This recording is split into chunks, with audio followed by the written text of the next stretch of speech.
একবার মা লক্ষ্মীর অভিশাপে জগন্নাথ দেবকে ভিখারি হয়ে যেতে হয়েছিল। ভিক্ষার পাত্র হাতে নিয়ে পথে বসতে হয়েছিল। মা লক্ষ্মী ও জগন্নাথ দেবের প্রেম ও মানবিমানের নানা কাহিনী প্রচলিত আছে, তার মধ্যে এটিও একটি। মা লক্ষ্মী জগন্নাথ দেবের স্ত্রী, তার সঙ্গে জগন্নাথ মন্দিরেই বসবাস করেন। তাই মা লক্ষ্মীকে খুশি করতে উড়িষ্যার গৃহস্থ ঘরগুলিতে বৃহস্পতিবার বিশেষ নিয়মে লক্ষ্মী পুজো হয় এবং মা লক্ষ্মীও এই দিন প্রতি গৃহে উপস্থিত থেকে গৃহস্থকে আশীর্বাদ করেন। বৃহস্পতিবার দিন তিনি যে মন্দির ছেড়ে সেবকদের ঘরে ঘরে ঘুরবেন, তার অনুমতি জগন্নাথ দেবের কাছ থেকে তিনি বিয়ের প্রথম দিকেই নিয়ে নেন। এই মতো এক বৃহস্পতিবার গৃহস্থ ঘরগুলিতে ঘোরার অভিপ্রায়ে মা লক্ষ্মী এক বৃদ্ধার বেশে মন্দির ছেড়ে বের হন। দু একটি ঘর ঘোরার পর তিনি এক ধনী বণিকের ঘরে উপস্থিত হন। দরজায় দাঁড়িয়েই তিনি বুঝতে পারেন এত বেলা হলেও এ ঘরে এখনও বাসি পাঠ হয়নি, এখনও দুয়ারে ঝাঁট পড়েনি, চারিদিক অপরিষ্কার ও আবর্জনায় ভর্তি। তবুও তিনি ভেতরে যান। ভেতরে গিয়েই তার নজরে পড়ে বণিক গৃহিণী এখনও ঘুমিয়ে আছে, আর গত রাতের এঁটো বাসন এখনও পর্যন্ত ধোয়া হয়নি। সেই সময় সেখানে বণিকের মা উপস্থিত হন। তার পুরো শরীর স্বর্ণালঙ্কারে মোড়া। তখন মা লক্ষ্মী তাকে জিজ্ঞাসা করেন, মা, আজ বৃহস্পতিবার, এত বেলা হলো, এখনো তোমার ঘরে লক্ষ্মী পুজোর কোনো আয়োজন দেখছি না। তাছাড়া গত রাতের এঁটো বাসনই এখনো ধোয়া হয়নি। তোমরা কি তাহলে আজ লক্ষ্মী পুজো করবে না? বণিকের মা তখন অহংকারপূর্বক উত্তর দেন, আমাদেরকে দেখে তোমার কি মনে হয় আমাদের কি লক্ষ্মী পুজো করার প্রয়োজন আছে? আমাদের চারিদিকে এত ঐশ্বর্য, এত বিত্ত, কি হবে লক্ষ্মীর পুজো করে? তখন মা লক্ষ্মী বলেন, মা, মাতা লক্ষ্মী যদি রুষ্ট হন তবে তার আশীর্বাদ থেকে বঞ্চিত হবে তোমরা। তখন বণিকের মা বলে, তুমি কে হে, আমার বাড়িতে দাঁড়িয়ে আমাকেই জ্ঞান দিচ্ছ? তুমি আমার বাড়িতে করছো কি? যাও, বেরিয়ে যাও বাড়ির থেকে। আমাদের লক্ষ্মীর আশীর্বাদের প্রয়োজন নেই, বরং ওই দরিদ্র ঘরগুলিতে গিয়ে জ্ঞান দাও, ওদের লক্ষ্মীর আশীর্বাদের প্রয়োজন আছে। মা লক্ষ্মীকে একবার বাড়ির থেকে বেরিয়ে যেতে বলা মানে তার জীবনে যে কী বিপর্যয় আসতে চলেছে তা কল্পনাও করা যায় না। মা লক্ষ্মী মুচকি হেসে ওখান থেকে বেরিয়ে যান। সঙ্গে সঙ্গে বণিক বাড়ির সমস্ত ধন সম্পদ ঐশ্বর্য লুপ্ত হয়ে যায়। বণিক বাড়িতে নেমে আসে দুঃখের আঁধার। মা লক্ষ্মী ওখান থেকে একটু এগিয়েই একটি দরিদ্র পল্লী দেখতে পান। ওটি ছিল চণ্ডাল পাড়া। তিনি চণ্ডালদের একটি গৃহে প্রবেশ করেন। দেখেন চারিদিক পরিষ্কার পরিচ্ছন্ন, ঝকঝকে তকতকে। নিকানো ঘরে সাদা আলপনার ওপর লক্ষ্মীর ঘট পাতা। কত নিষ্ঠা ভরে চণ্ডালিনী পুজো করছে। মা লক্ষ্মী খুশি হয়ে তাকে আশীর্বাদ করে তার ঘর থেকে বেরিয়ে আসেন। সেই সময় ওই রাস্তা দিয়েই ফিরছিলেন জগন্নাথ দেব ও তার দাদা বলরাম। লক্ষ্মীকে চণ্ডালের ঘর থেকে বেরোতে দেখে বলরাম রেগে যান।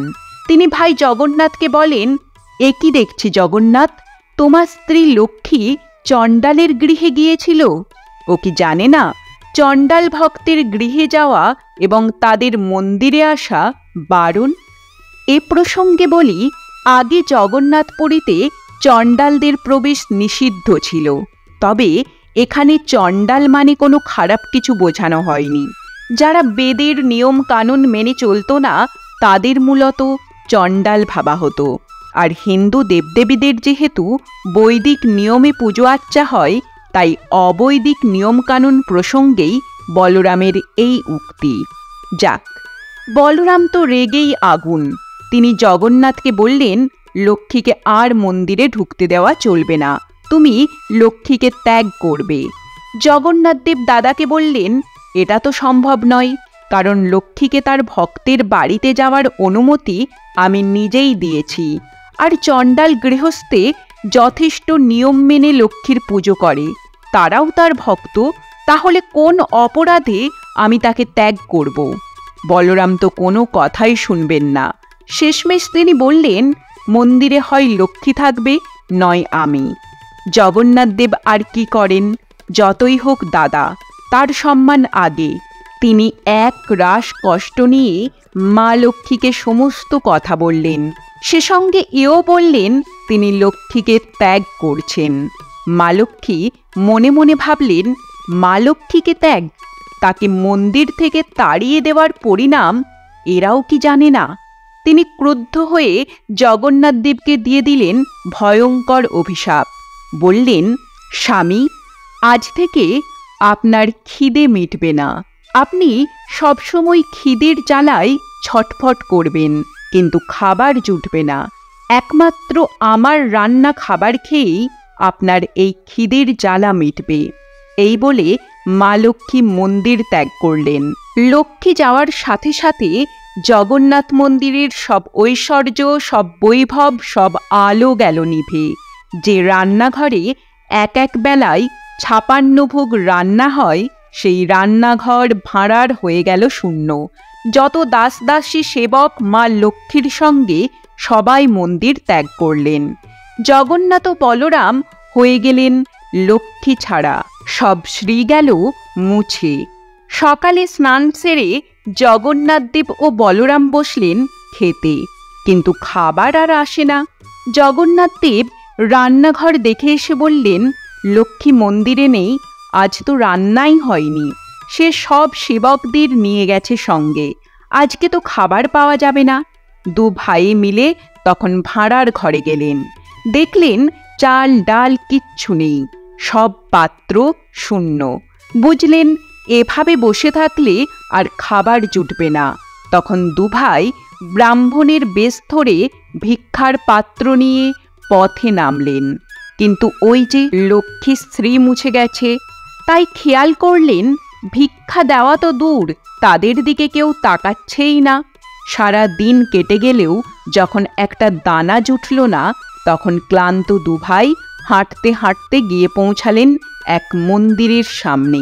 সেখানে গিয়েই তাদের মন ভালো হয়ে গেল, কারণ তখন সেই মন্দিরে ভোগ বিলানো হচ্ছে।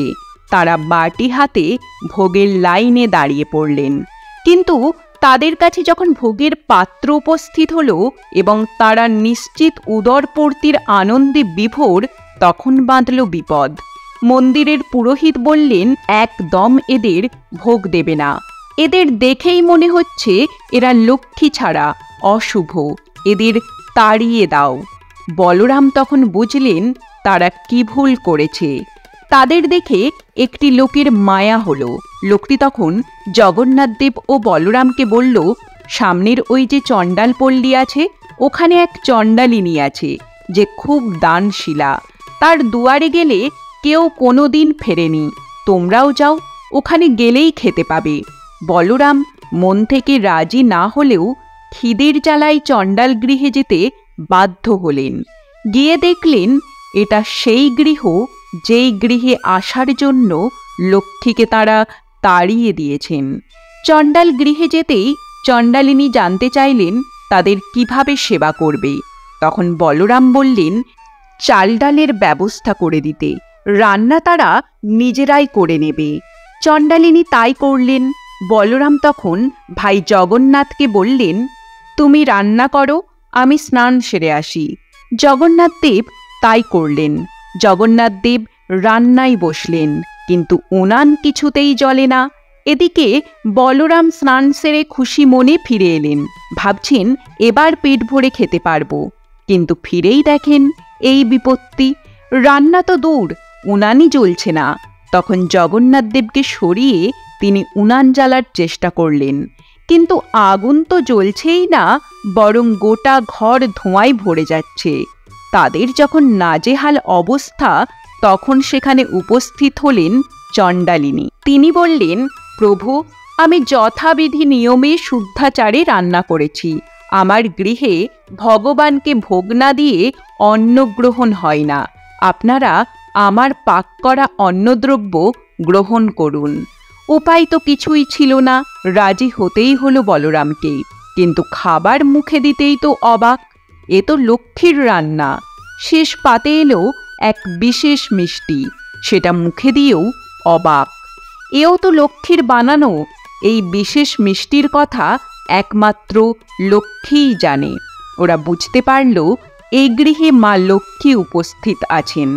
তখন বলরাম নিজের ভুল বুঝতে পারলেন। তিনি জগন্নাথদেবকে বললেন, ভাই, তুমি গিয়ে যেভাবে পারবে লক্ষ্মীকে মন্দিরে ফিরিয়ে নিয়ে এসো। আমি আমার ভুল বুঝতে পেরেছি। এ কথা শুনে জগন্নাথদেব তো খুশিতে আত্মহারা। তিনি গেলেন মা লক্ষ্মীর কাছে, ক্ষমা চাইলেন তিনি। মা লক্ষ্মীও অভিমান ভুললেন, কিন্তু স্বামীকে দিয়ে একটি কথা বলিয়ে নিলেন যে আজ থেকে জগন্নাথ মন্দিরে ব্রাহ্মণ থেকে চণ্ডাল সবাই মহাপ্রসাদ পাবে। শুধু তাই নয়, কোনো ব্রাহ্মণের পাতে একসাথে যদি কোনো চণ্ডাল প্রসাদ খেতে চায়, তবুও ব্রাহ্মণ না করতে পারবে না। এই ছিল জগন্নাথ প্রভু ও মা লক্ষ্মীর কাহিনী।